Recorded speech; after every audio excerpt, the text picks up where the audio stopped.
Bienvenidos a Observatorio Cotidiano. Yo no sé si usted recordará, pero este tema pasó ahí un poco desapercibido y es un asunto delicado. El Instituto Nacional Electoral impuso una multa millonaria al partido Morena por un tema vinculado con un fideicomiso relacionado con la reconstrucción después del sismo del año pasado. Y días después, tras una apelación por parte del propio partido político, el Tribunal Electoral del Poder Judicial de la Federación revocó de manera lisa y llana aquella sanción, con lo que quedó el partido exonerado. Quizá, Judith, lo primero que es, ayúdanos nada más a contar cuáles fueron las razones por las que el INE en un primer momento determinó que había una irregularidad que ameritaba una sanción económica.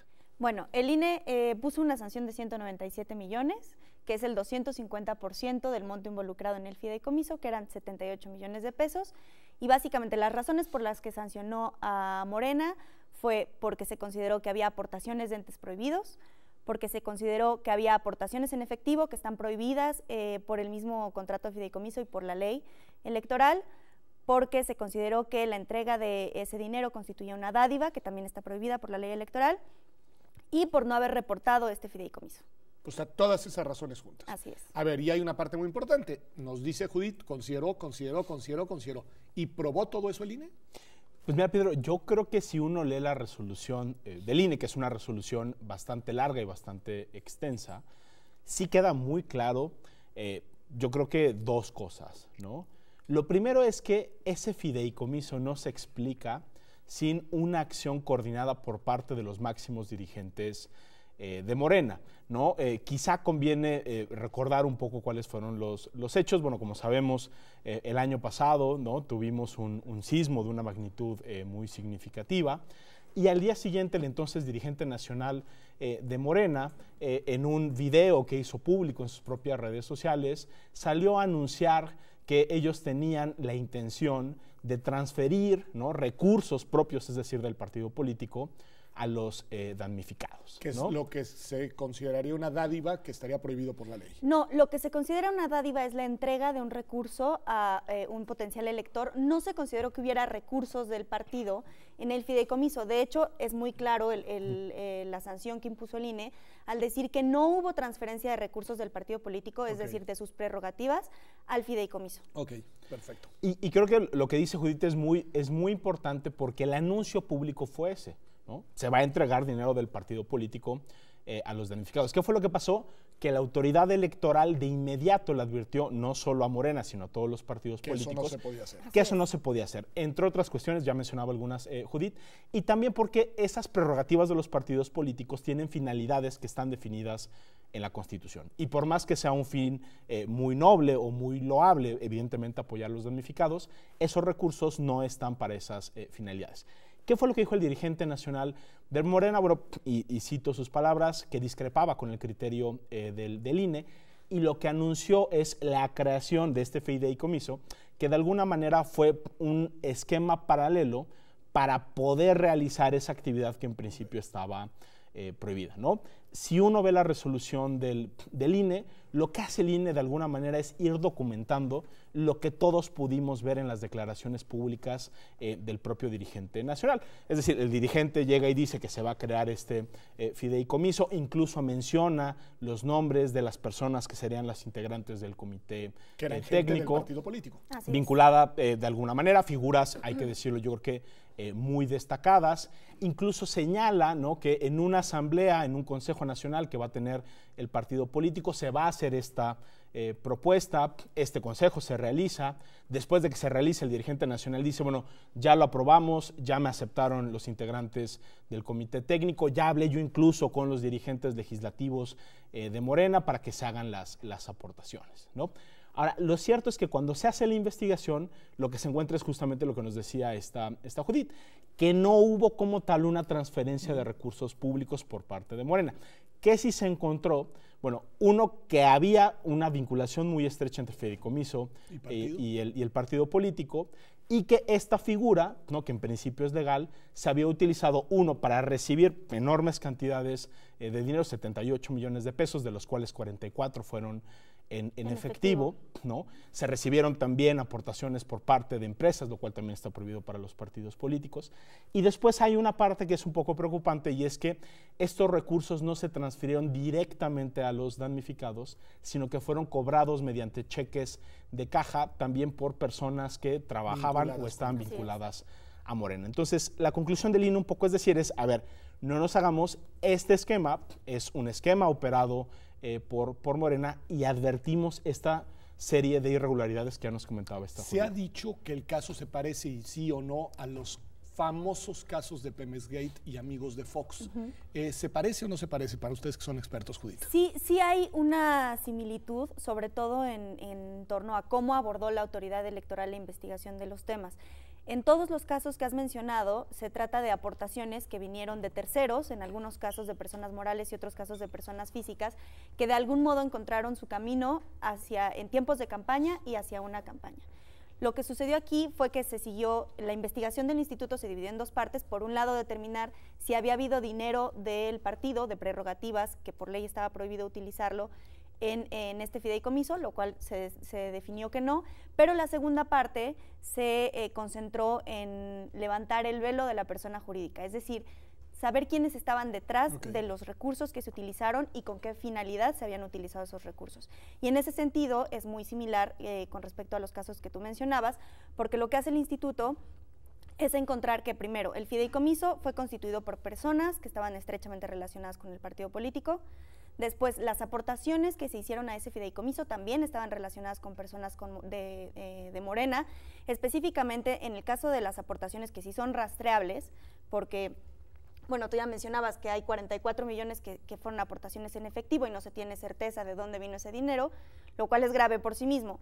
Pero de lo que sí se sabe es que 58 aportantes que dieron dinero por vía de transferencias o por alguna otra vía rastreable, de ellos 47 personas eran diputados o senadores relacionados con Morena. O sea que sí había una vinculación. Así es, y finalmente el destino de los recursos, hasta donde llegó la investigación del instituto, pues se ve que se entregaron por vía de cheques de caja a personas relacionadas con el partido. A ver, un punto importante. ¿Cómo se allega o de dónde saca la información el INE para hacer toda esta reconstrucción? Es decir, siendo una autoridad electoral administrativa, ¿cómo le hace para tener los elementos técnicos y probatorios para poder llegar a la conclusión a la que llega? Pues mira, Pedro, en realidad creo que es una resolución que está armada a partir de una serie de indicios que provienen de las más variadas fuentes, ¿no? El INE, y creo que de manera muy razonable, lo que analiza en buena medida son los mensajes públicos que hacen los propios actores políticos. ¿Por qué? Porque todos podemos, ¿no?, en internet revisar las redes sociales del entonces dirigente nacional, y ahí están los videos donde él anuncia la creación de esta figura, donde dice cómo se va a operar, ¿no?, que si ya se aprobó en el Consejo Nacional, incluso da a conocer cuál va a ser el número de cuenta en la cual se pueden realizar las aportaciones. Entonces, hay una serie de hechos que son públicos y notorios, que lo que hace la autoridad electoral es documentar lo que está ahí en el espacio público. Hay otra parte de la investigación que, digamos, es ya más sofisticada, que son fundamentalmente requerimientos que se le hace a las autoridades bancarias. O sea, pero sí le pidió información a las autoridades bancarias. Por supuesto. O sea, lo que comentaba Judith, ¿no?, sobre los 44 millones de pesos que se recibieron en efectivo, ¿no? Este esquema que creo que se explicó de manera muy clara en la sesión del Consejo General, ¿no?, de personas que llevaban con fajos. Sí, había videos incluso de eso, ¿no? ¿No? De 50,000 pesos en 50,000 pesos en una suerte de carrusel. Bueno, pues ahí hay videos, ¿no?, que se proporcionaron por parte de las instituciones bancarias. Entonces, yo creo que no cabe la menor duda, uno, de que se trata de un esquema, ¿no?, operado fundamentalmente por personas vinculadas a Morena. Tenemos también certeza de los montos que se recibieron. Sabemos perfectamente cuál fue la vía mediante la cual llegaron, si se llegaron en efectivo, si llegaron por transferencia bancaria. También sabemos las decisiones que tomó el comité técnico, porque ahí las instituciones bancarias fueron las que proporcionaron la información, y sabemos finalmente cómo se cobraron esos cheques. Saber después ya cuál fue el destino de esos recursos públicos, pues ya te imaginarás, es complicadísimo. Una última cosa para cerrar este bloque, Judith. Se discutieron los tiempos en los que se hizo la resolución. Ese fue un tema, porque el Partido Revolucionario Institucional, que si no mal recuerdo fue quien había presentado la denuncia, la queja, quería que esto se resolviera antes de la elección del 1 de julio y sin embargo por una u otra razón, y eso es lo que te quiero preguntar, ¿por qué razón se terminó resolviendo unos 14, 15 días después, si mal no recuerdo? Sí, la resolución fue el 19 de julio. Y efectivamente por ahí hubo señalamientos que decían que esta resolución se habría podido tomar unos días antes de las elecciones. Se cuestionaba el tiempo, porque de haberlo hecho en ese momento, según las declaraciones mismas del representante de Morena ante el instituto, habría tenido un efecto electoral. La realidad es que esto se debió a tiempos del instituto. Antes de que esta resolución pudiera pasar a consejo, tenía que pasar por la comisión de fiscalización y la comisión de fiscalización, antes de que pase a consejo, puede ordenar que se le hagan algunas modificaciones al proyecto y eso, por supuesto, lleva tiempo. Me parece que fue una señal de dejar que madurara la resolución, de permitir que se terminara de detallar lo que había que detallarse para presentar un proyecto lo más sólido posible ante el consejo y al final creo que eso se refleja en la forma en la que fue tomada la decisión, que fue de 10-1. De 10-1. Y la ultimísima, porque sí me quedaron un minuto para que nos la digas, Javier, una cosa importante. A algunos les llamó la atención el hecho de que, pues a pesar de todo lo que nos acaban de contar, que sí se ve bastante complicado y bastante negativo, esto no tenía efectos electorales, ¿verdad? Nada más aclarar, esta resolución afectaba de alguna manera los triunfos electorales de Morena, el de presidente electo. Esta resolución como tal, no, porque como decía Judith, el INE sí fue muy cuidadoso, ¿no? En el sentido de decir, a ver, yo hasta donde pude acreditar, porque era lo acreditable, es que ese dinero se cobró. ¿Qué le pasó después a ese dinero? No lo sabemos, y de hecho creo que la resolución lo que deja entrever es que de alguna manera se continuará con este tipo de investigaciones porque son, como podremos imaginar, ¿no?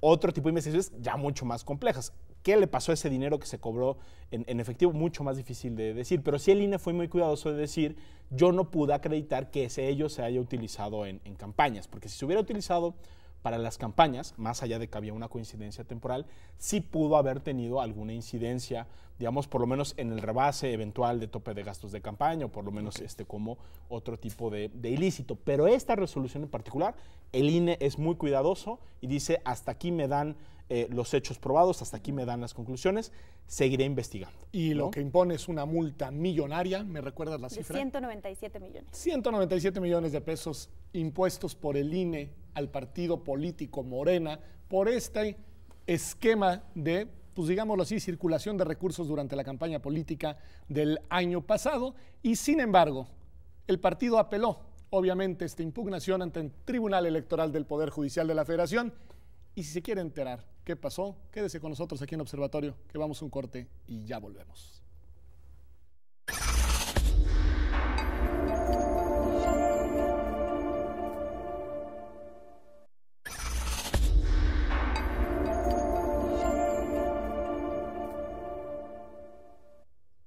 Ya estamos de vuelta aquí en Observatorio Cotidiano. Las elecciones tuvieron lugar este año, pero el proceso electoral venía desde el año pasado y este tema de este fideicomiso por el que fue sancionado el partido político Morena era precisamente, digamos, uno de los proyectos que fueron madurando a raíz del sismo de septiembre de 2017.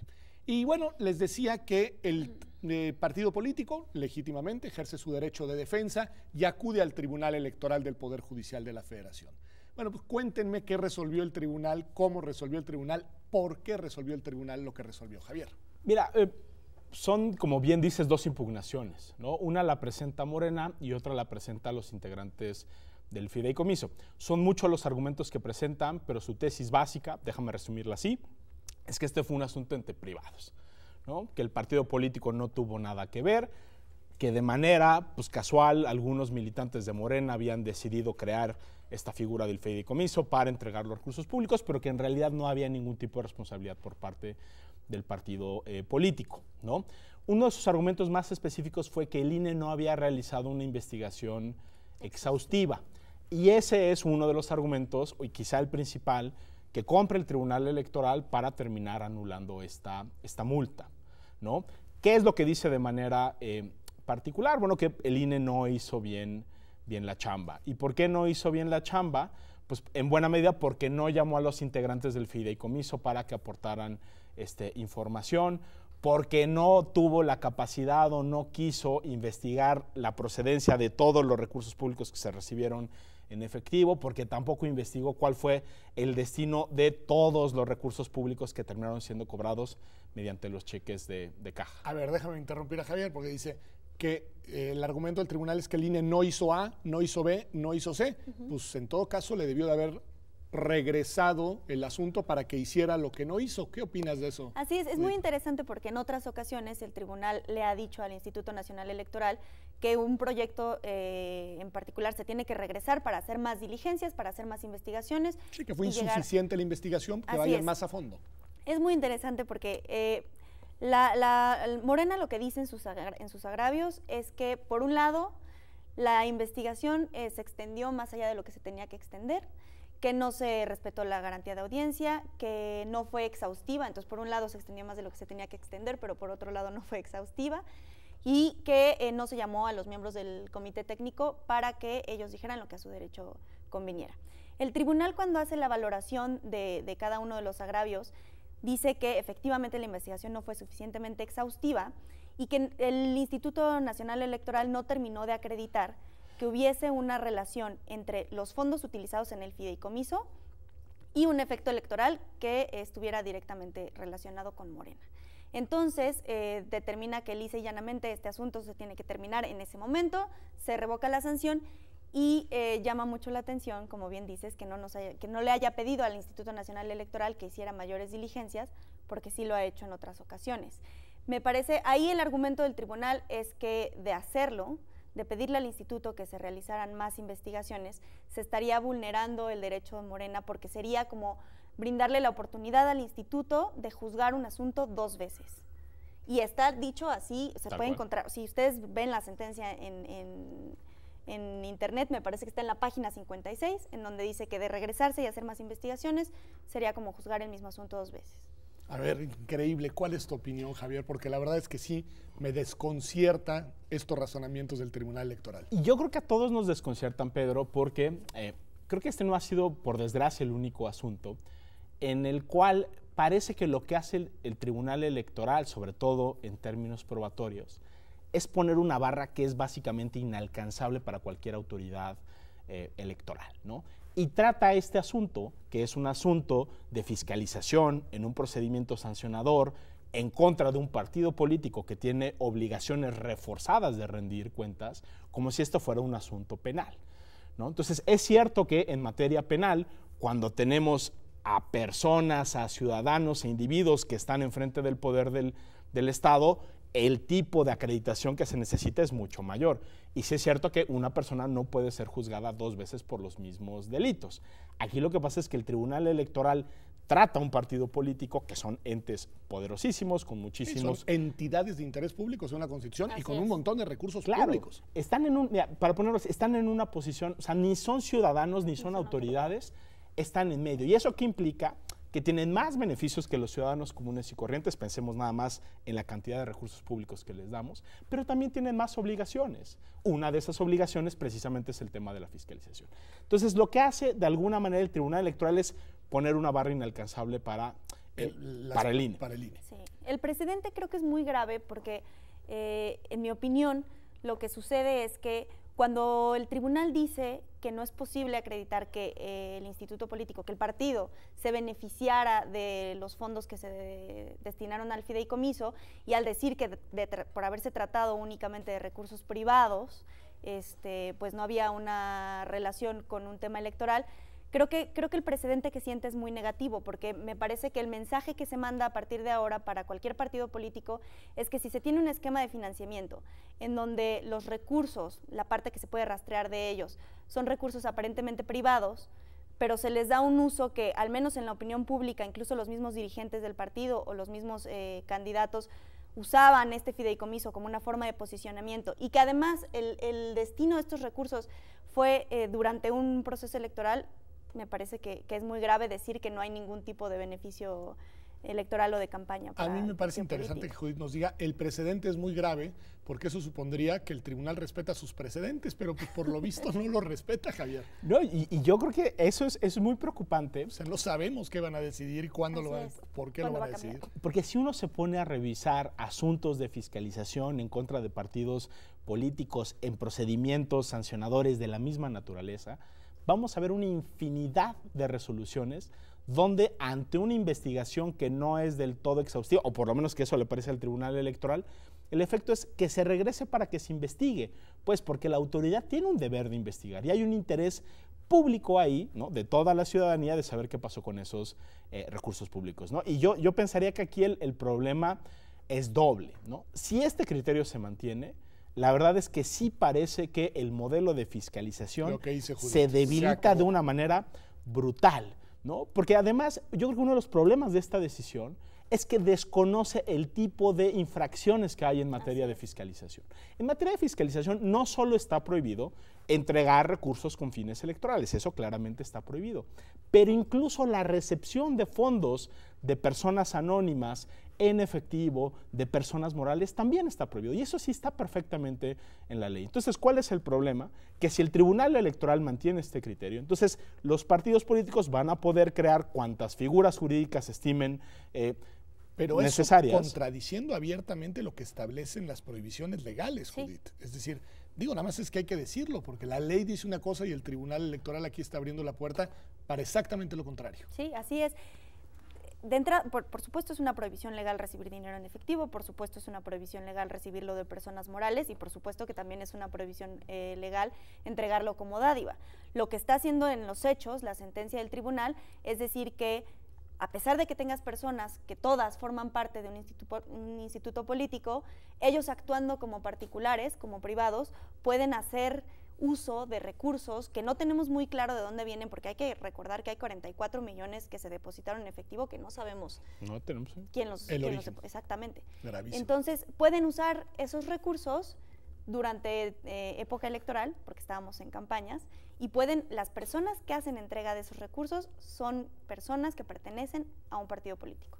Qué barbaridad, qué barbaridad. Javier, te lo pregunto a ti, porque Judith trabaja en la autoridad electoral, entonces una posición más, digamos, independiente de la tuya. No podemos dejar de considerar la variable política, claro, porque además hubo una reacción muy virulenta, pública, del presidente electo en contra de la decisión del INE de la sanción. Y eso generó también un ambiente y generó, me imagino, reacción también de los muchos genuinos seguidores del partido Morena. ¿Qué decir de eso? Pues yo creo que el problema, además de las razones jurídicas que da el tribunal, que son razones bastante malas, es precisamente el momento político que estamos viviendo, ¿no? Yo creo que esta decisión hay que leerla, no de manera aislada, pero sí como una serie de decisiones que ha tomado la actual integración del Tribunal Electoral, que lo que de alguna manera nos revelan es que esa autonomía que tienen a nivel constitucional y que tienen garantizada a través de muchísimos instrumentos, como altísimos salarios, como garantías de no ser removidos, periodos que incluso en su momento fueron extendidos, no están funcionando del todo, ¿no? Porque antes de la jornada electoral, cuando el contexto político y electoral era muy distinto y teníamos otra mayoría legislativa y teníamos otra administración, ¿no?, electa, ¿no?, parecía que el Tribunal Electoral tomaba decisiones que beneficiaban precisamente a quienes estaban en el poder. Y yo creo que ahí podemos citar el caso de Coahuila, que es una elección que no se termina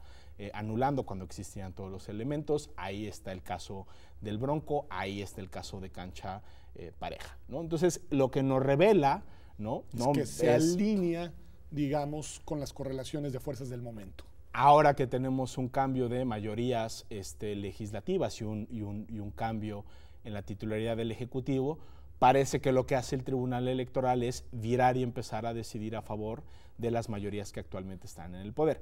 Eso es problemático para cualquier órgano constitucional autónomo, es problemático para cualquier tribunal, para cualquier juez, para cualquier magistrado, para cualquier ministro, pero es todavía más problemático tratándose de autoridades electorales, ¿no? Qué bárbaro. Judith, ultimísima cosa. El impacto de esta decisión en el Instituto Nacional Electoral, es decir, una decisión difícil, una decisión procesada después de una serie de investigaciones, como ya nos explicaron, y una decisión que se toma con una votación ampliamente mayoritaria de 10 votos a favor y solo 1 en contra, y después esta revocación con estos argumentos tan endebles por parte del Tribunal Electoral. ¿Cómo impacta al Instituto Nacional? La verdad es que el Instituto Nacional Electoral creo que en este proceso y en los pasados está acostumbrado a recibir por parte del Tribunal Electoral no solo revocaciones, sino también instrucciones de hacer mayores diligencias, etcétera. Entonces creo que el Instituto de alguna manera siempre está listo para atender y acatar lo que diga la autoridad jurisdiccional, que es la última instancia. Por supuesto que queda un sinsabor de que todo el trabajo que se realizó durante meses de investigación no haya tenido una consecuencia como la que se preveía en el acuerdo, pero al final creo que pues, es parte, ¿no?, del mismo sistema electoral. Me parece que todas las personas en el instituto, particularmente aquellas que estuvieron involucradas directamente con la investigación, sabían que al final estaría sujeto a un control jurisdiccional y eso es lo que sucedió, pero pues yo diría que se cumplió con la parte de hacer toda la labor que se tenía que hacer. Se presentó una queja por parte de un partido político. Y la atendieron. El instituto la atendió y el gran señalamiento que hace Morena, que es decir que el instituto no tendría por qué haberse metido en esta investigación porque se trataba de un asunto entre privados, pues simplemente habría que decir que precisamente eso es lo que se tiene que investigar y que si hubiera sido otro el instituto político involucrado, nos habrían pedido la misma exhaustividad. Y hubieran hecho exactamente lo mismo. Pues muchas gracias a los dos porque nos han ayudado a entender un tema que es técnicamente complejo, es decir, una resolución en materia de fiscalización de los recursos partidistas no es sencilla, pero creo que de una manera muy didáctica nos han ayudado a entender por qué decidió el INE lo que decidió, qué fue lo que decidió el Tribunal Electoral y ahí llegue usted a la conclusión a la que crea que debemos llegar. Yo tengo la mía, pero esa me la reservo para mí. Gracias por habernos acompañado aquí en Observatorio Cotidiano. Nos vemos aquí en TV UNAM como todas las semanas el próximo martes.